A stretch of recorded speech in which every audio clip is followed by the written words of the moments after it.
meu nome é Fabrícia, sou professora de língua portuguesa e neste vídeo faremos a correção da semana 4 para o PET 2 do 7º ano. Vamos lá?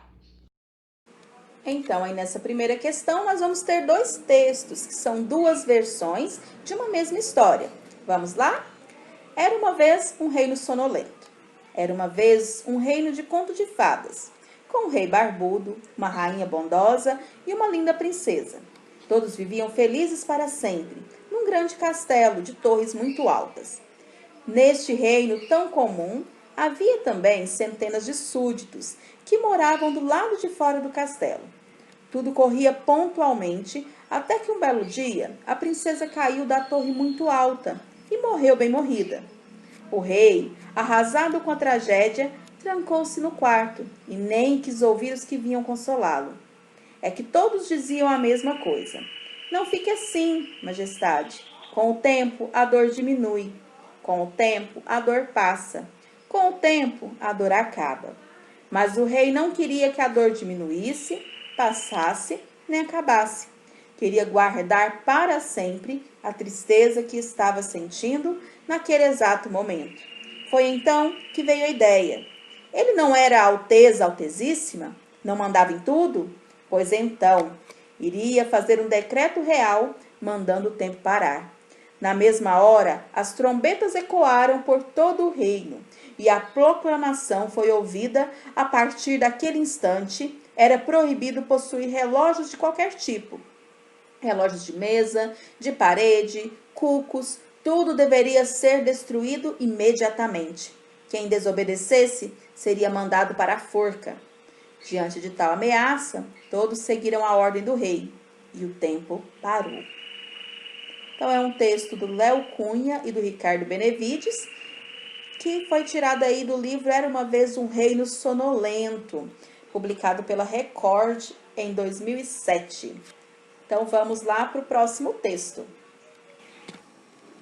Então, o texto 2 é a mesma versão aí do texto 1, só que agora em texto dramático. Então, primeiro ato, cena 1, Praça do Reino, bastante colorida, é dia de festa. No centro da praça, ao fundo, vê-se uma torre com um relógio bem grande ao alto. Os súditos, moradores do reino, cantam e dançam uma música animada. Jogam confete e serpentina na plateia. De repente, ouve-se um grito feminino muito alto, vindo de fora do palácio, e um barulho seco. Súditos interrompem a dança e a cantoria assustados. E súdito 1, que barulho foi este? Súdito 2, o que será que aconteceu? Será que alguém caiu? Súdito 3, Deus me livre, atim e amém. O barulho veio lá das bandas do castelo. Ouve-se o som de uma trombeta e em seguida entra em cena o arauto real. Arauto, atenção, muita atenção, povo do Reino Alegre. Tenho um anúncio muito triste a fazer. Súditos se entreolham apreensivos. Arauto, a linda princesa Clarice caiu do alto da torre do palácio e morreu. Todos, oh! Súdito 3, mas morreu assim? Bem morrida? Súdito 1, silêncio, rapaz. Respeite o arauto real. Arauto, pigarreando. Como eu ia dizendo, a linda princesa Clarice caiu do alto da torre do palácio e morreu.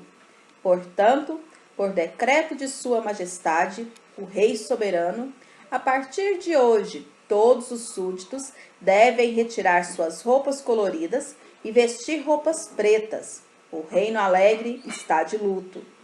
Léo Cunha, O Reino Adormecido, uma peça em 3 atos. Também publicada aí pela editora Record em 2011. Então, agora a questão número 2. Nesta questão, a gente vai fazer uma comparação do texto 1 para o texto 2, indicando aí quais são as personagens. Então, vamos lá. No texto 1, nós temos o rei barbudo, a rainha bondosa, uma linda princesa e os súditos. No texto 2, nós vamos ter o súdito 1, súdito 2, súdito 3, vários súditos aí que não são apresentados, a princesa Clarice e o arauto real. No texto 3, tem uma tabela E nela vai ter alguns critérios para você comparar o texto 1, que era uma vez um reino sonolento, com o texto 2, que é o reino adormecido. Então, o primeiro critério aí, possui narrador, isto é, uma voz que conta a história?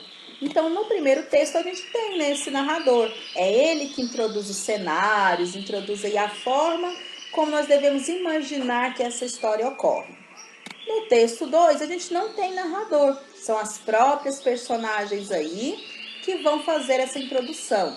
E no caso dos cenários, a gente tem as marcações cênicas. As falas de personagens, como aparecem no texto?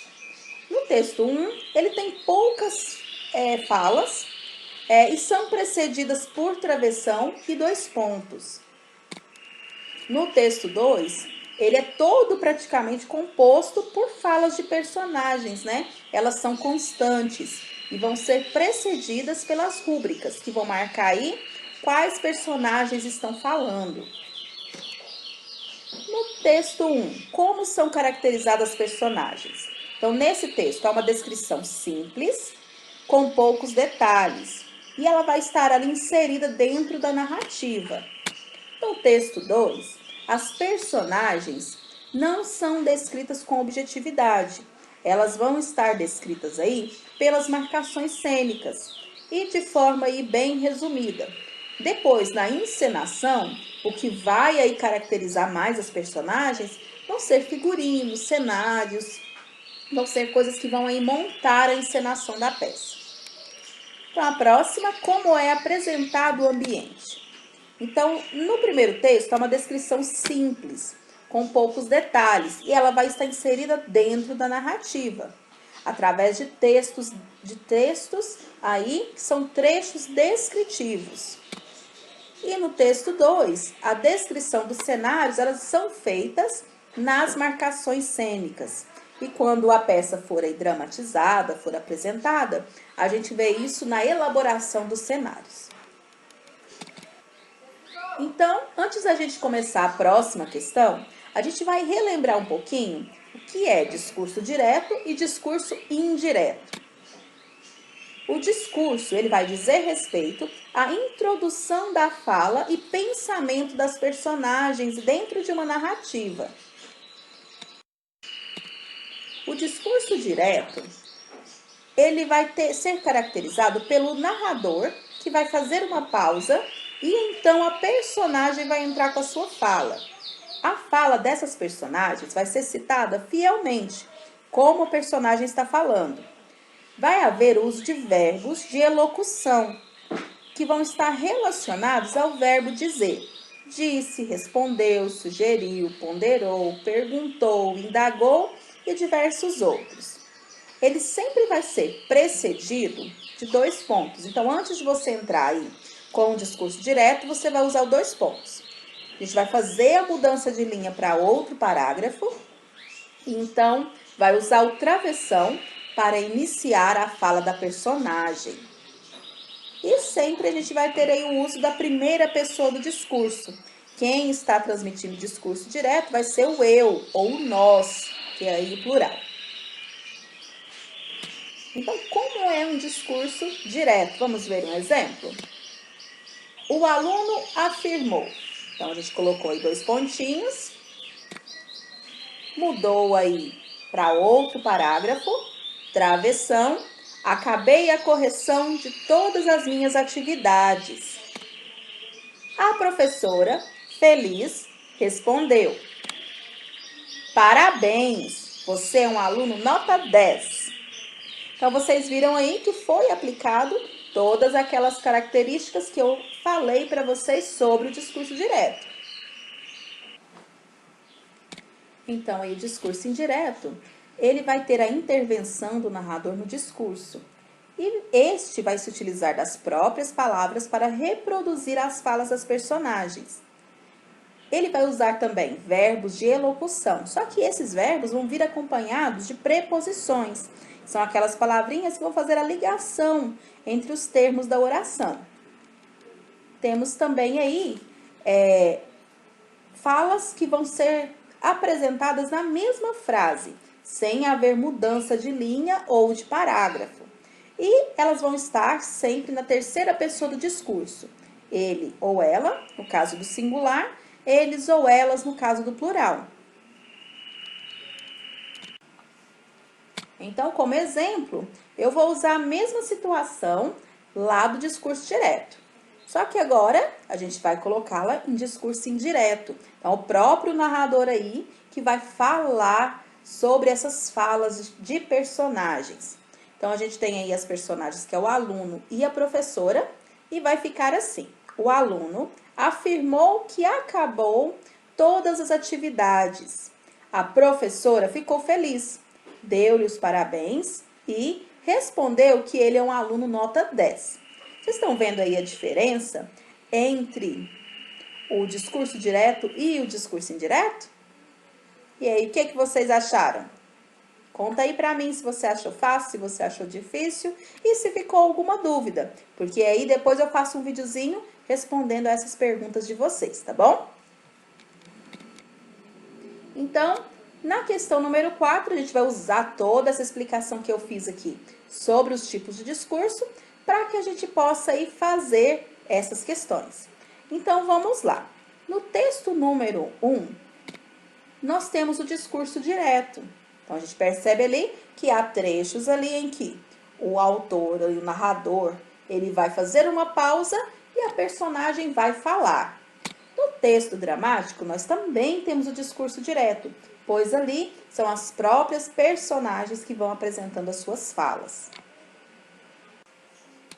Então, no número 5, ele pede para você responder quais as características do texto dramático que foi escrito aí. Então, para responder, você precisa saber quais são as características dos textos dramáticos. Então, se você não se lembra, na correção da semana 1 e 2, eu coloquei para vocês todas as características ali resumidas dos textos dramáticos. Então, dá uma olhadinha lá no vídeo, eu vou deixar aqui para vocês o vídeo neste card acima, então clica aqui. Então, vamos lá responder. Então, as características que encontramos neste texto dramático apresentado é que ele não possui narrador, que ele foi escrito em prosa, ou seja, em parágrafos, né? O enredo é apresentado através da fala das personagens. Ele vai ter marcações cênicas. Vai apresentar aí um diálogo. Vai possuir espaço cênico que marca o cenário em que é realizada a narrativa. Então, aí no número 6, você vai analisando essas características aí que você elencou sobre o texto dramático, você vai pensar nas mudanças que você poderia fazer nesse texto que vai ser apresentado abaixo, observando aí o que pode ser melhorado nele. Por exemplo, a pontuação, as rubricas, as marcações cênicas, falas das personagens mais engraçadas, mais elaboradas. E é importante que esse texto adaptado ele seja coerente e que tenha uma sequência lógica, de forma a fazer com que as falas das personagens conduzam o desenvolvimento do texto. Então, vamos lá? O texto é este aqui, uma adaptação de Chapeuzinho Vermelho. Então, na cena 1, temos o cenário que é a casa da mãe da Chapeuzinho. O figurino é a mãe de avental e Chapeuzinho com touca ou roupa vermelha. A mãe da Chapeuzinho, ela fala, Chapeuzinho, vem aqui. A Chapeuzinho responde, já estou indo. A mãe da Chapeuzinho fala, sua avó está doente. Chapeuzinho, o que aconteceu com ela? Mãe da Chapeuzinho, ela está gripada. Chapeuzinho, só isso? Mãe da Chapeuzinho, sim, quero que você leve uma cesta de doces para ela e rápido. Chapeuzinho, ok, mãe. Então, o que a gente pode fazer nessa adaptação para melhorar esse roteiro? Vamos lá ver o que a gente pode fazer? Então, aí a gente vai reescrever esse texto. Então, vamos lá? Então, eu acrescentei aqui algumas caracterizações a mais no cenário e no figurino. Coloquei também aí umas rubricas, onde vai colocando como as personagens devem agir, qual deve ser aí a expressão que elas devem usar. E acrescentei as pontuações. Então, vamos ver como é que ficou? Então, cena 1, cenário, cozinha da casa da mãe da Chapeuzinho, lugar simples e acolhedor. Figurino, mãe de cabelos presos em coques, de roupa simples e com avental. E Chapeuzinho com roupa simples, infantil e uma touca ou capa vermelha. Mãe da Chapeuzinho gritando: Chapeuzinho, vem aqui, menina! Chapeuzinho grita e vai até a cozinha, chegando perto de sua mãe. Já estou indo. Cheguei. Mãe da Chapeuzinho séria. Tenho que lhe contar uma coisa. Sua avó está doente. Chapeuzinho, preocupada. O que aconteceu com ela? Mãe da Chapeuzinho séria. Ela está gripada. Chapeuzinho aliviada. Só isso? Ainda bem que é só uma gripe. Mãe da Chapeuzinho, com urgência na voz. Sim, ainda bem. Quero que você leve uma cesta de doces para ela. E tem que ser rápido. Chapeuzinho concordando. Ok, mãe. Irei bem rapidinho. Então, vocês viram que essa mudança que eu fiz aí, neste cenário, nesse figurino e nas falas, elas tornam o texto aí mais agradável. Então, é isso que vocês têm que fazer aí com o texto de vocês. Então, chegamos ao final aí de mais uma atividade. Chegamos à reta final também do PET volume 2. Então, façam a correção das atividades das 4 semanas. Entrem em contato aí com seus professores. Mandem para eles as respostas das suas atividades. Pois assim, a gente fortalece e mantém esse vínculo entre aluno e escola, que é muito importante para esse momento que a gente está vivendo. Então, se você gostou do vídeo, se ele te auxiliou aí nos seus estudos, deixa seu like aqui, dá um clique aí no joinha, se inscreva no meu canal para estar sempre aí por dentro das novidades aqui e também compartilhe com seus colegas. Então, beijos no coração e até o nosso próximo vídeo. Tchau!